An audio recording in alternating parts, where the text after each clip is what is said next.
Hello everyone, welcome back. I'm so excited to be talking about this full moon in Gemini happening today, December 7th, here where I'm at least in Arizona, in the United States. Or it might happen on December 8th, depending on where in the world you are watching this video. So we're going to be pulling some tarot cards in order to get some additional insight into how we can best utilize this full moon energy to serve our best and highest good. And this one seems to be a beautiful complement to all of the energy that was started in the new moon in Sagittarius that happened just, a few weeks ago. And there is a video in the playlist below if you'd like to take a look at that. So the full moon is in Gemini at 16 degrees. The sun is in Sagittarius at 16 degrees. And a very interesting alignment in this full moon is that Mars is also in Gemini at 16 degrees. So Miss Moon and Mars are sandwiched together. And that can create some very interesting things. So for some, it may awaken passions. You may feel like a boost of energy. If you've been having some, dealing with analysis paralysis or procrastination, this can help kind of get us out of that kind of energy. The other thing that it can do, though, is it can also create some agitation. It can create for some folks, it can make them rather aggressive. So it really depends on how we focus that Mars energy. Mars is the planet of both passion as well as war. So it's kind of like fire, right? Fire can either cook our meals, cook our dinner, or it can burn down the house. So we have to be very careful on how it is that we utilize this. If you've been feeling, for example, though, that you've been getting the short end of the stick, so you've been in a relationship or perhaps you're part of an organization where it's either unfair or just outright unjust how you have been treated, and you haven't really known how to step up for yourself or exactly how to navigate, how to tip the scales for them to be more balanced, this can definitely help with that. So because Mars and the moon conjuncting like this can ask us, what is it that is worth standing up for? So there's some other things too that I would like to talk about. Mercury is doing some interesting things. Neptune and Jupiter is also doing some very interesting things. But I think first, let's pull a few cards and let's see what the tarot has to say. Okay. So even if you're watching this in a recording, I definitely believe that setting this intention makes all of the difference, especially in these kind of recorded readings. Join me in asking for your divine highest self, the highest portion of your consciousness, to pick up on the parts of this reading that are most pertinent, most important to you and your situation. Okay, wonderful. And now I'm going to ask, what do we need to know or do the most at this time to utilize the energy of this full moon in Gemini, December 7th and 8th, 2022.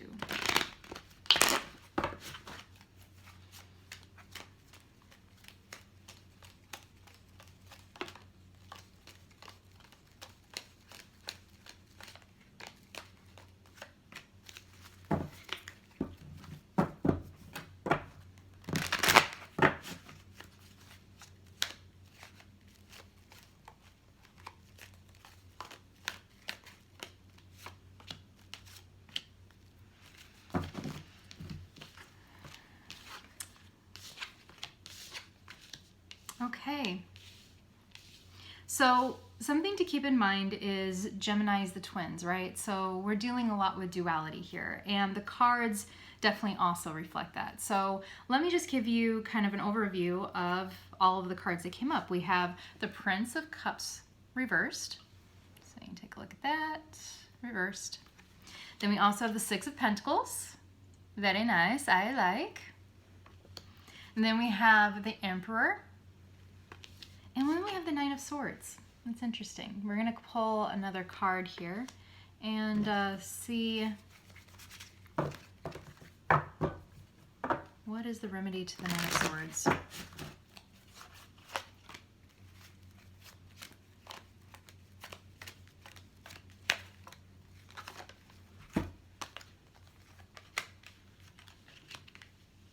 Okay.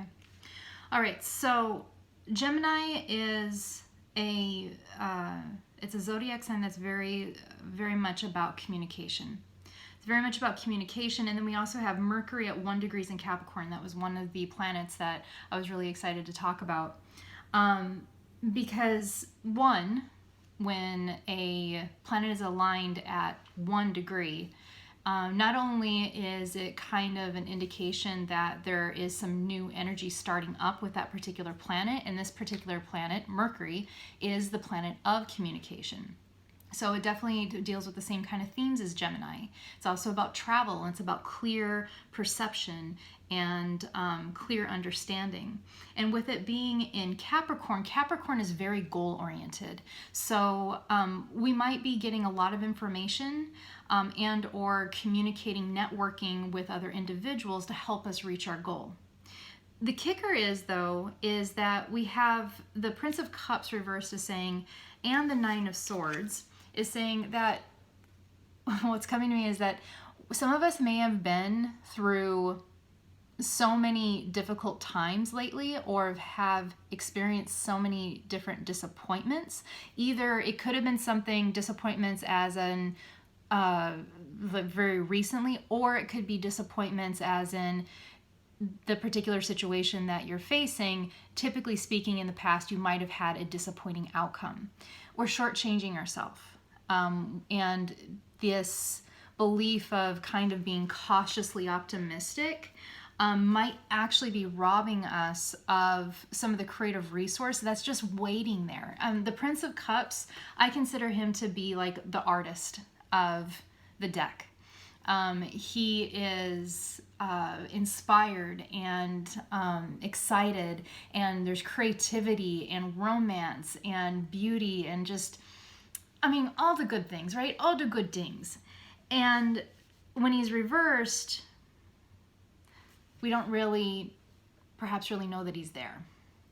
Or it can be that kind of creative inspiration that has really nowhere to go. But it does have somewhere to go, because the Emperor is here and there's a calling to take the high road here. So if you've been cautiously optimistic, if you're thinking that, gosh, I'm just so tired, I'm so burnt out, and I'm not really sure if I have it in me to really try. The Emperor and the Six of Pentacles are saying, you've got this, and if you just keep putting one foot in front of the other, it's all going to work out. So the Emperor is about authority. It's about reclaiming one's power in this particular case. And the Six of Pentacles is about generosity. It's about everyone getting their fair share. And it's about fair reciprocation. And even if that, and it doesn't necessarily have to be money either. Reciprocation could also be energetically. It can be relationships where you know that you can freely give of yourself and to do favors for other individuals and take care of other individuals, because you just trust that it will be returned if you are in need. That kind of reciprocation too. So it isn't just monetary. So when we ask too about how to let go of the Nine of Swords, it does indicate that this is very much more of an internal issues as far as how we perceive our situation than a reflection of how things really are. And the reason why I say that is because when we asked how we remedy the Nine of Swords, we have the Hermit.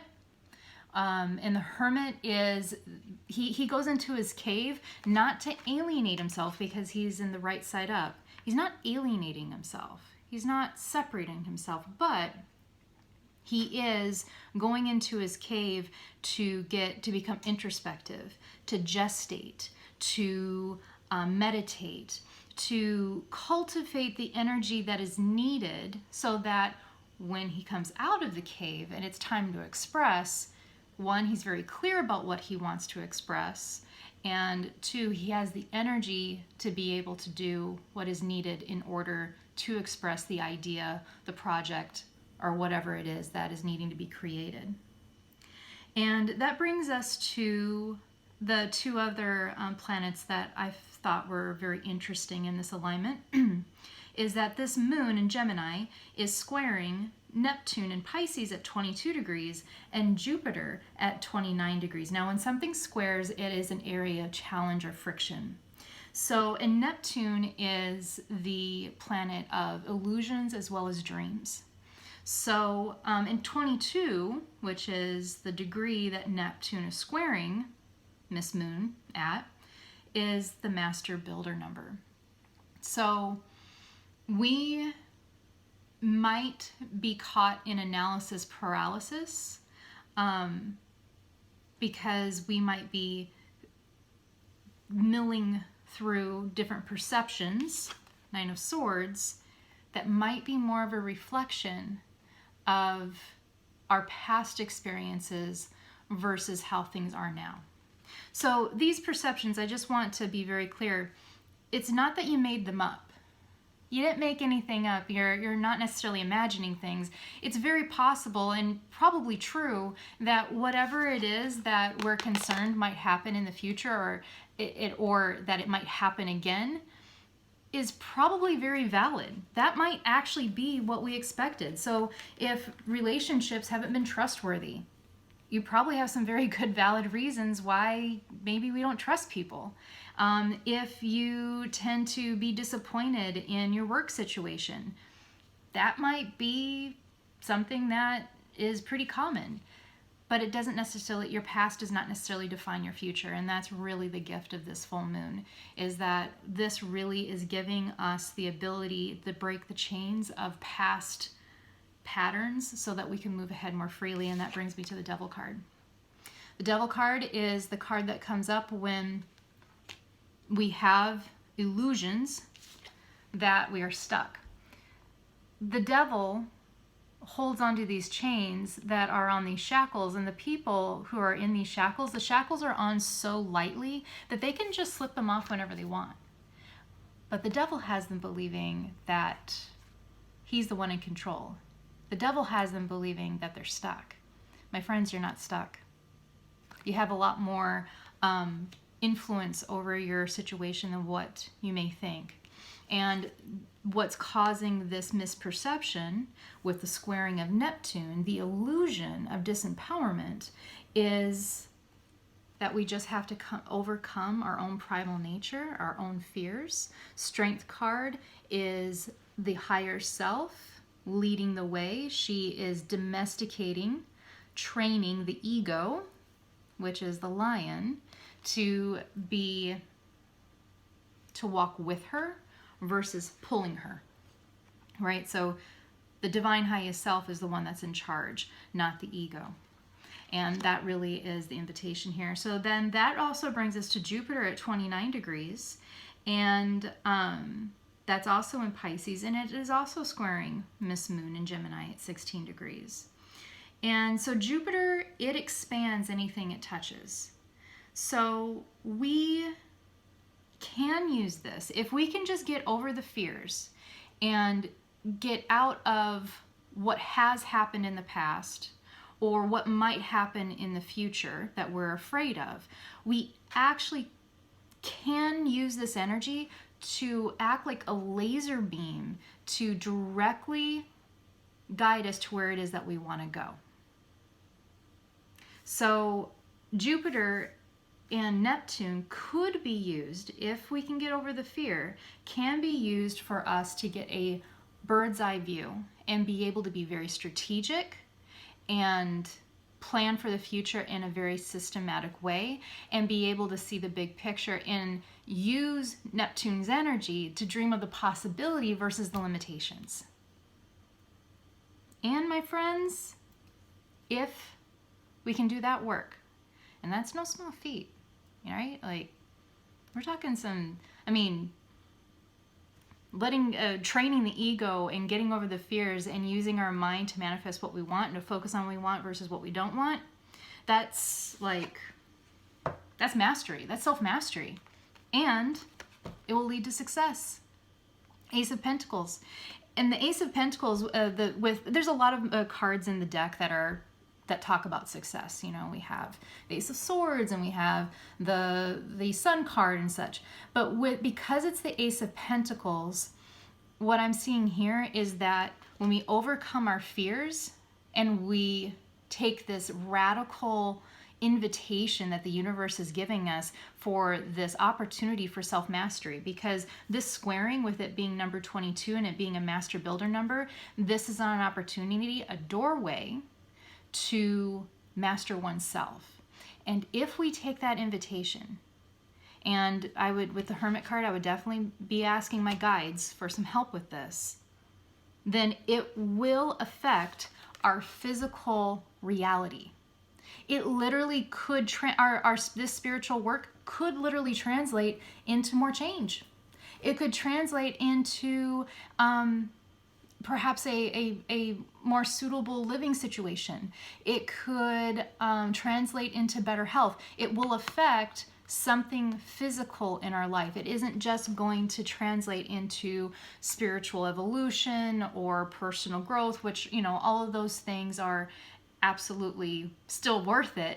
But it's kind of nice to know there's going to be some fringe benefits that are going to become almost like bonus points. They're like bonus points for your spiritual growth. Like, if we do the hard things, not only will you end up being a more self-actualized individual, but something good will also happen in a very short period of time in your immediate circumstances, whether or not it be with your home, your health, money situation, anything of that nature.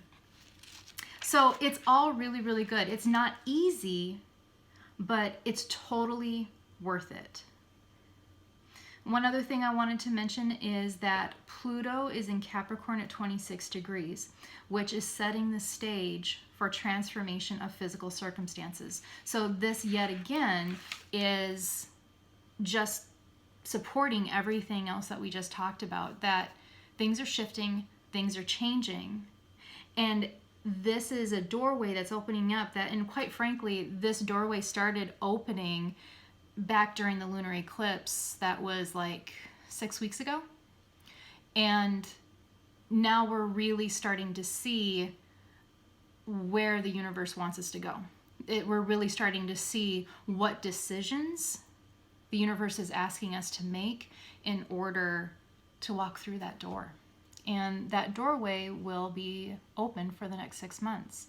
And each one of these lunar alignments, I probably will be making a lot of reference back to that lunar eclipse because it was such a big deal. And each lunar alignment that we're going to be talking about, the new moon and the full moon, it will be kind of like a milestone. And it'll be very interesting to see in 6 months from now how all of our lives have changed. And in order for us to transform and to shift with grace, we might want to take advantage of this invitation. So thank you all so much for joining me here today. This has been a really fun one. And if you are looking for any additional clarity, perspective on your specific situation, take a look at my website and book a spiritual coaching session or energy healing at www.bethewholeyou with just the letter U.com. Thank you all so much. I'll see you in a couple weeks. Bye-bye.